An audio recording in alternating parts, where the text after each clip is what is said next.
Comment éviter les droits d'auteur sur YouTube? Une de mes vidéos YouTube a été bloquée dans tous les pays quelques semaines après sa publication. Et ce qui est encore plus rageant, c'est que j'avais déjà 1292 vues dessus. J'ai simplement reçu un email de YouTube pour me prévenir, j'ai rien pu faire. Alors comment éviter les droits d'auteur sur YouTube? Quelles sont les astuces? Avec moi, une avocate au barreau de Bruxelles depuis 2011. Elle s'est lancée sur YouTube il y a quelques années. Elle publie régulièrement des vidéos sur le droit belge de l'entreprise à destination des indépendants, start-up et PME. Sa chaîne YouTube a été récompensée par le prix de l'innovation décerné par l'incubateur d'avocat.be. Elle va nous expliquer dans un instant 4 astuces concrètes pour éviter les droits d'auteur sur YouTube.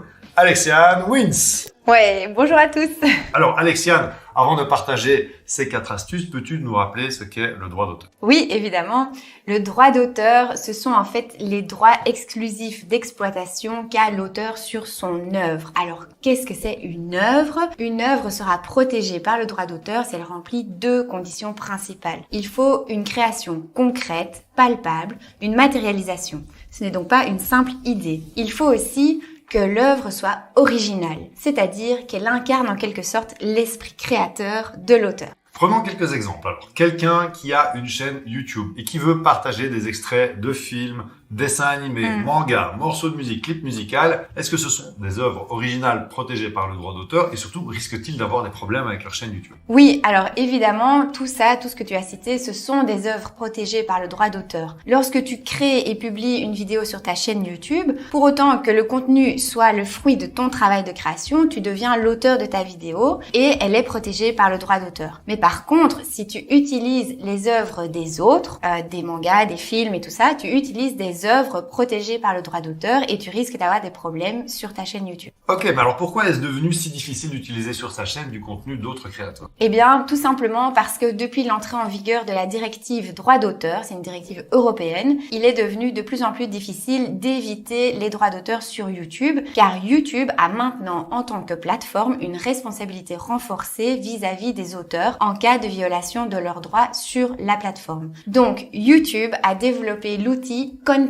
ID, qui permet de détecter les potentielles violations aux droits d'auteur dès la mise en ligne d'une vidéo sur YouTube et même en mode privé. Ok, alors comment éviter justement, on y arrive, vraiment dans le vif du sujet, les droits d'auteur sur YouTube? Eh bien, j'aimerais partager avec toi 4 pistes qui pourraient t'aider et qui pourraient aider ton public. On commence avec la première, créer des œuvres originales sans utiliser les œuvres des autres. Ça veut dire que tu crées toi-même l'intégralité du contenu que tu publies sur YouTube. La vidéo, le texte, les photos, les sons, la musique, tout ça. Tu crées tout et du coup, tout t'appartient. Ok, bah alors ça c'est pas mal, mais prenons l'exemple de quelqu'un qui aimerait utiliser des musiques sur ses vidéos, mais il n'est pas compositeur, il n'a pas envie de composer des chansons, comment peut-il faire? Oui, et bien justement, à ce moment-là, on peut passer à la deuxième méthode. Utiliser des œuvres libres de droit. Il existe aujourd'hui de nombreuses plateformes qui proposent des morceaux de musique, des vidéos, des illustrations, des photos qui peuvent être utilisés librement et que vous pouvez donc aussi inclure dans vos vidéos YouTube sans craindre d'être poursuivi pour violation de droits d'auteur ou que YouTube ne supprime votre vidéo. Ouais, c'est vrai que chez Stratégie Vidéo, on vous en a déjà beaucoup parlé. Alors attention toutefois, chaque plateforme a ses propres règles d'utilisation. Parfois, il faut tout de même mentionner le nom de l'auteur, ajouter un lien vers son catalogue de contenu, etc. Donc il faut vraiment faire un peu attention à ça. Un autre petit point qu'il faut vérifier, c'est de bien voir si la plateforme de téléchargement propose des contenus libres de droit. Lorsqu'on achète un morceau de musique ou un film sur une plateforme de téléchargement, voilà, iTunes, Netflix ou autre, ce n'est pas des plateformes qui vous autorisent à réutiliser le contenu. Ce ne sont pas des contenus libres de droit. Merci Alexandre pour toutes ces précisions. Je suis allé jeter un œil à la vidéo, l'interview qu'on avait réalisée avec toi il y a 2 ans, et j'ai vu qu'il y avait pas mal de questions en dessous avec des gens qui disaient mais en fait tu sais moi j'ai une chaîne YouTube sur laquelle je fais que m'amuser, je mets du contenu uniquement pour le divertissement, j'ai pas de but commercial avec, c'est pas sérieux quoi. Et les autres disaient aussi moi c'est une chaîne qui est assez sérieuse, elle est professionnelle, mais je ne monétise pas mes vidéos. Est-ce que tu penses que ils peuvent échapper justement au droit d'auteur dans ces conditions-là? Non, pas du tout en fait. Et désolée de vous décevoir, mais ça ne change rien. Le fait qu'une chaîne ne soit pas monétisée n'autorise pas à utiliser les œuvres protégées par le droit d'auteur dans les vidéos. Et de même, ce n'est pas parce que la chaîne YouTube n'est créée que pour le fun que l'on échappe à la législation relative au droit d'auteur. Donc finalement, ça change rien. Alors si on veut vraiment utiliser une musique ou une vidéo qui est protégée, Comment peut-on faire? Alors ça, c'est justement la troisième méthode. Il faut acquérir les droits d'auteur sur l'œuvre. Depuis qu'on a enregistré notre vidéo il y a quelques jours, YouTube a fait une grosse mise à jour justement sur les morceaux de musique qui étaient protégés. Enfin, il a annoncé un grand changement. Et justement, est-ce que tu pourrais nous en dire un peu plus? Oui, tout à fait. Donc ici, au mois de septembre 2022, YouTube a fait une grande annonce pour les YouTubeurs qui veulent utiliser des musiques protégées par le droit d'auteur dans leurs vidéos. Donc voilà, par exemple, si tu as une chaîne de fitness et que tu veux mettre de la musique un peu entraînante sur tes leçons de fitness qui seront diffusées sur YouTube, eh bien là, il va y avoir des changements. Ce que YouTube a voulu faire, en fait, c'est de rééquilibrer le partage de revenus entre, d'une part, les YouTubeurs, et YouTube a envie d'encenser leur travail, et de l'autre côté, les artistes qui, eux, ont aussi créé de la musique, et de la musique a fortiori populaire. Donc, ce que YouTube a fait... Alors justement, comment ça fonctionne, ça, le système?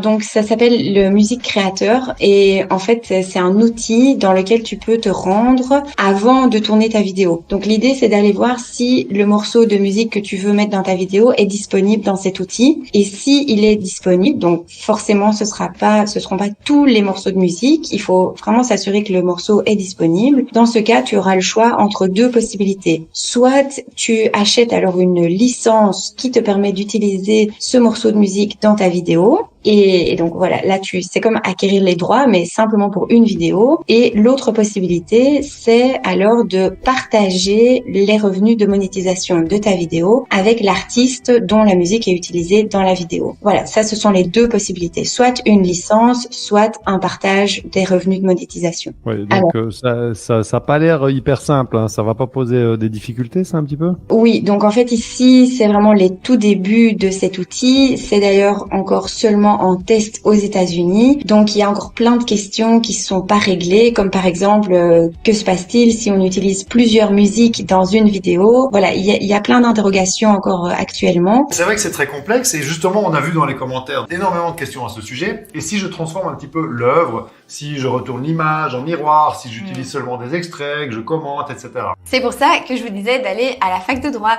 Non, vraiment, maîtriser les exceptions au droit d'auteur, ça nécessite de bien s'y connaître en droit, mais aussi de savoir appliquer les principes au cas précis de l'utilisation de l'œuvre qui est envisagée. Donc, par exemple, il y a une exception pour les caricatures, mais il y a aussi des conditions à respecter pour que le contenu qui est créé rentre dans la définition de la caricature. Parce qu'une caricature dans le langage commun et la définition juridique de la caricature, c'est encore différent. Et c'est donc impossible de répondre à ces questions en commentaire d'une vidéo et les personnes qui ont posé ces questions, elles trouveront pas les réponses facilement comme ça en ligne parce que il faut un avis sérieux sur ces questions et ça nécessite d'avoir procédé à un examen très précis du projet. Merci Alexiane pour toutes ces explications. Alors, est-ce qu'on pourrait conclure avec peut-être un petit mot?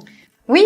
Alors, avant d'utiliser une œuvre protégée, je dirais qu'il y a quand même quelques questions à se poser. De savoir, par exemple, est-ce que c'est vraiment utile pour la vidéo que je veux publier sur ma chaîne? Est-ce qu'il y a une réelle valeur ajoutée à utiliser une œuvre protégée? Et puis sinon, est-ce qu'il n'y a pas des alternatives tout aussi efficaces sans risquer d'enfreindre les droits d'auteur d'un autre créateur? Ça peut aussi être utile de faire un calcul d'opportunité entre les coûts et les bénéfices que l'on prend si on viole le droit d'auteur de quelqu'un d'autre et en fait de prendre une décision en toute connaissance de cause. Ciao!